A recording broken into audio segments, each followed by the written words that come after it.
Michael D'Antonio. President Trump's latest political blunders signal he is deeply conflicted about his own competence. Trump has admired military men from a young age, so it makes sense that he trusts Gen. Kelly. D'Antonio writes CNN. President Trump's turn toward a general who radiates a calm sense of command signals he is truly distressed. North Korea's missile tests, massive legislative failures and record low poll numbers would rattle anyone, but must surely be worse for a man whose constant claims to confidence and success suggest that he is, in fact, deeply conflicted about his own competence. In addition, for a man who prizes loyalty and surrounds himself with family instead of those with policy expertise, Donald Trump's elevation of John Kelly to a position in which Ivanka Trump and Jared Kushner will report to him instead of directly to the president further speaks to a sense of inner panic. A respected Marine Corps general, Kelly is expected to bring order to a White House that is perhaps the most chaotic and dysfunctional in history, but is so burdened by infighting and intrigue that officials generally avoid uttering obvious truths, except when they leak to reporters. Given his limited public persona, on the other hand, which consists of little more than brags, insults and crude observations, Donald Trump's true moods and motives can be difficult to discern. Trump can seem like a human sound system with the volume set so high every note just sounds like noise. With so much dissonance, one bizarre week in the Trump presidency can blend into another and eventually they all seem the same. They are not. Last week stands apart sexual innuendo in the speech to Boy Scouts, urging police to rough up suspects, suddenly barring military service for transgender Americans, revolving door turmoil in the West Wing. It all points to a president performer who knows he is losing his audience and can't figure out how to give them what they want. When pressed to the edge of panic, Trump will modify his behavior. In the 1990s, for example, he became a quieter, less braggadocious Trump when his casinos went bankrupt and his airline business failed. The first sign that Trump was in panic mode last week came as he brought Anthony Scaramucci onto the stage, naming him White House communications chief.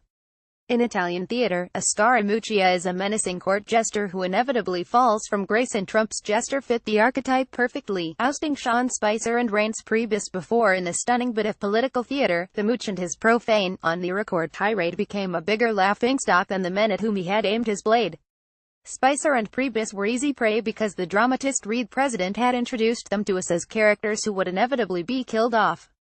As Priebus and Spicer were humiliated and driven away, you could almost hear the snickers in the audience. The dismissal of the preening Scaramucci, on the other hand, came with the power of a lightning strike. Then, as the smoke cleared, the world could see the figure of John Kelly, the new chief of staff. The president's affection for military men was noted during the 2016 campaign, when he talked about Gen. George Blood and Guts Patton as if he were a perfect hero and not the troublesome brute whom Eisenhower called a problem child. However, the president's fascination with strong military men goes back much further and is far more primal. As an unruly boy, Trump was suddenly sent away by his father to attend a military school renowned for its harsh discipline. As he told me, it was the kind of place where the grown men in uniform smacked you around. At the academy, Trump adopted a barking World War II veteran named Theodore Dobiaz as a substitute father. As Dobiaz once recalled, for me, Trump was the most manipulative boy he ever encountered, and through his wheedling and pleasing, got everything he wanted. Before he was finished, Trump was marching down Fifth Avenue in Manhattan, sun glistening off the brass of his uniform, at the head of the corps marching in the Columbus Day Parade.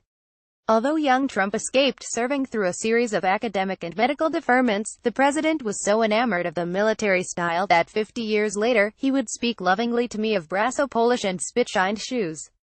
As Kelly takes charge, he doesn't need to show up in a uniform bedecked with medals to keep the president's admiration and support. As Trump accepted Kelly's demand that his buddy Scaramucci be dismissed, he demonstrated he is willing to give the general what he wants, including respect and, perhaps, the obedience of his own children, in exchange for his leadership.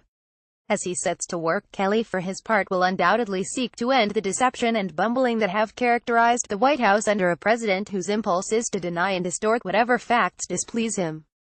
Kelly no doubt considers this work an act of public service for a country which, under President Trump, is fast losing credibility around the world. His biggest challenge resides in the fact that most of the turmoil can be traced to a president who is, himself, undisciplined. The good news is that Trump has allowed himself to be controlled by military men in the past. However, any hope in this history must be tempered with the fact that the panicking president does not wear integrity well and can be expected to revert to chaos as soon as he feels comfortable again.